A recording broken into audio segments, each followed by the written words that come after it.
तो good evening to all. आज का अपना टॉपिक है urinary catheterisation. Myself mister Akshay शेगोकर।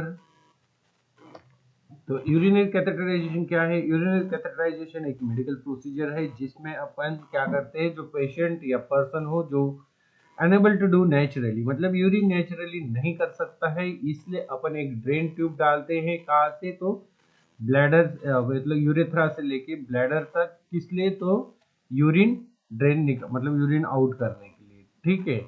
जो it's involve insertion of catheter is thick flexible tube होता है जो कि ब्लैडर से ब्लैडर थ्रू द यूरेथ्रा, मतलब यूरेथ्रा से ब्लैडर तक अपन डालते हैं। इन सब मेडिकल प्रोसीजर को यूरिनरी कैथेटराइजेशन बोलते हैं, ठीक है। तो यूरिनरी कैथेटराइजेशन मींस एक मेडिकल प्रोसीजर है जिसमें use to drain the urine from the bladder, ठीक है। ब्लैडर से यूरिन को क्या करना है? आउट करना है या ड्रेन करना है। ड्रेन कब?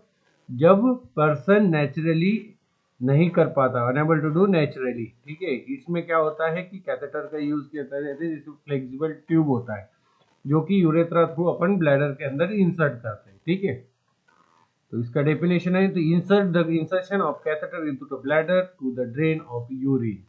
पर्पस यही है अपना, डायग्नोस्टिक एंड थेरेपेटिक पर्पस के लिए अपन ये यूरिनरी कैथेटराइजेशन प्रोसीजर करते हैं। तो indication of urinary catheterization, urinary catheterization आपको कब कब करना है? जब पेशेंट को यूरिनरी रिटेंशन हो रहा हो तब आपको कैथेटर इंसर्ट करना है। देन एक्यूरेट मेजरमेंट करना है आपको, यूरिन आउटपुट का कितना आ रहा है, जैसे specifically in critical ill patient कि कितना इनटेक है, कितना आउटपुट है, तो आप कैथेटराइजेशन कर सकते हैं। Then during and after surgery भी आप यूरिनरी कैथेटराइजेशन करना है। Then management of incontinence in selected cases, जिसमें यूरिनरी इनकॉन्टिनेंस हो रहा है तो उसका मैनेजमेंट करने के लिए भी आप यूरिनरी कैथेटराइजेशन प्रोसीजर कर सकते हैं। देन ब्लैडर इरिगेशन करना है, जस्ट पोस्ट टीयूआरपी के पेशेंट, उसमें भी आप ब्लैडर इरिगेशन करना है तो आप यूरिनरी कैथेटराइजेशन प्रोसीजर कर सकते हैं। Then collection of sterile urine sample, तो भी आप urinary catheterization. Then diagnostic procedure, तो भी आपको यूरिनरी कैथेटराइजेशन करना है। ये सब इंडिकेशन से यूरिनरी कैथेटराइजेशन के। देन कौन कौन से टाइप का यूरिनरी कैथेटर होता है? तो intermediate, then in and out catheter, indwelling Foley catheter, the left in place for a period of time, then suprapubic catheter, then condom catheter। ये चार टाइप के आपके कैथेटर्स होते हैं। Suprapubic catheter inserted through the abdominal wall into the bladder, then condom catheter, external catheter used in male patients। Equipment needed, कौन से equipment आपको लगते हैं यूरिनरी कैथेटराइजेशन प्रोसीजर के लिए? तो स्टेराइल कैथेटराइजेशन ट्रे आपको लगता है, देन स्टेराइल ग्लोव्स आपको लगता है, देन फ्लोडिस कैथेटर जिसका अप्रोक्सीमेट साइज 14 से लेके 18 FR for adult patient, then lubricant, then antiseptic solution, example Betadine और chlorhexidine, then sterile water to inflate the balloon, then urine collection bags, then drapes or cotton swabs or balls or swabs। Then procedure or use of aseptic technique, that is called as ANT, non-touch sterile techniques का use करके अपन क्या करेंगे? सबसे पहले patient को explain करेंगे procedure to the patient and obtain concern. फिर explain करेंगे प्रोसीजर सबसे पहले, देन उससे कंसर्न लेंगे कि हमने आपके साथ क्या करने वाले हैं, क्यों कर रहे हैं, किस लिए कर रहे हैं, ठीक है। ये सब चीज आपको बताएंगे, देन उसे कंसर्न लेंगे, कंसर्न साइन होता है।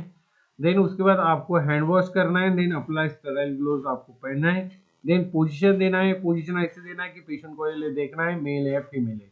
फीमेल पेशेंट है तो सुपाइन पोजीशन देना है, विथ नी फ्लेक्स करना है इनसाइड। देन मेल पेशेंट है तो supine position with leg straight रखना है, ठीक है।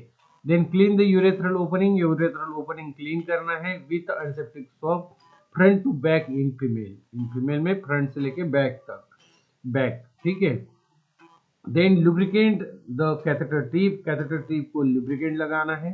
Then gently insert the catheter into the urethra, gently आपको धीरे धीरे कैथेटर इंसर्ट करना है यूरेथ्रा में। फीमेल है तो अबाउट 5 to 7 सेंटीमीटर आपको इंसर्ट करना है, और मेल है तो अबाउट 15 to 20 सेंटीमीटर आपको इंसर्ट करना है।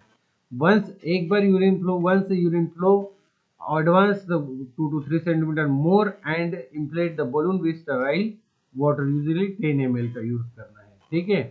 Then secure the catheter and connect the drainage bag. देन उसके बाद आपको कैथेटर को सिक्योर करना है एंड ड्रेनेज बैग जो भी आप यूरोमीटर लगा रहे हो या यूरोमीटर बैग लगा रहे हो वो आपको कनेक्ट करना है, ठीक है। जिसमें क्या होता है, मतलब जिसमें क्या करना है आपको टाइट मतलब सिक्योर करना है उसको, ठीक है। डॉक्यूमेंट द प्रोसीजर, उसके बाद ये सब होने के बाद आपको डॉक्यूमेंट करना है प्रोसीजर, कौन से टाइप का है, साइज क्या है, यूरिनरी कैरेक्टरिस्टिक्स क्या है और पेशेंट का रिस्पॉन्स क्या है, ये सब आपको डॉक्यूमेंटेशन करना है। Then nursing care post catheterization में, पोस्ट कैथेटराइजेशन होने के बाद आपको क्या क्या नर्सिंग केयर करना है, तो monitor for urine output, urine का कलर एंड कंसिस्टेंसी आपको मॉनिटर करना है। Then ensure patency of catheter, no cling और ऑब्स्ट्रक्शन होना चाहिए। They perform regular perineal care, आपको रेगुलर डे बाय डे मतलब एवरी शिफ्ट आपको पेरिनियल केयर करना ही करना है। Then observe the sign of infection, infection का साइन आपको ऑब्जर्व करना है या देखना है, जिसमें जैसे कि मान लो पेशेंट को फीवर तो नहीं है या क्लाउडी या फ्लो स्मेलिंग यूरिन तो नहीं आ रही है, ये सब चीज आपको देखना है। Then encourage the adequate fluid of intake, then उसको बोलना है कि आपको अच्छे से पानी अनलेस कॉन्ट्राइंडिकेटेड, ठीक है। Then empty drainage bag regularly and to maintain the bladder level, आपको ड्रेनेज बैग रेगुलरली खाली करना है और उसका मेंटेन करना है ब्लैडर लेवल पे। आपको ज्यादा ही ऊपर बैग नहीं टंगाना है ना नीचे, ब्लैडर के साइज पे ब्लैडर पे लेवल पे आपको एम्प्टी बैग टंगाना है। उसमें भी है कि फ्लोर टच नहीं होना चाहिए, ठीक है। देन उसके कॉम्प्लिकेशन क्या क्या हो सकते हैं, तो यूरिनरी ट्रैक इन्फेक्शन भी हो सकता है, यूरेथ्रल ट्रॉमा भी हो सकता है, डिस्कम्फर्ट और ब्लीडिंग भी हो सकती है, ब्लॉकेज भी हो सकता है और ब्लैडर स्पाज्म भी हो सकता है, ठीक है। थैंक यू सो मच, यही था आज का अपना टॉपिक यूरिनरी कैथेटराइजेशन। ऐसे ही नेक्स्ट टॉपिक बनने के लिए बनाए रहिए अपना यूट्यूब चैनल मिस्टर अक्षय शेगोकर।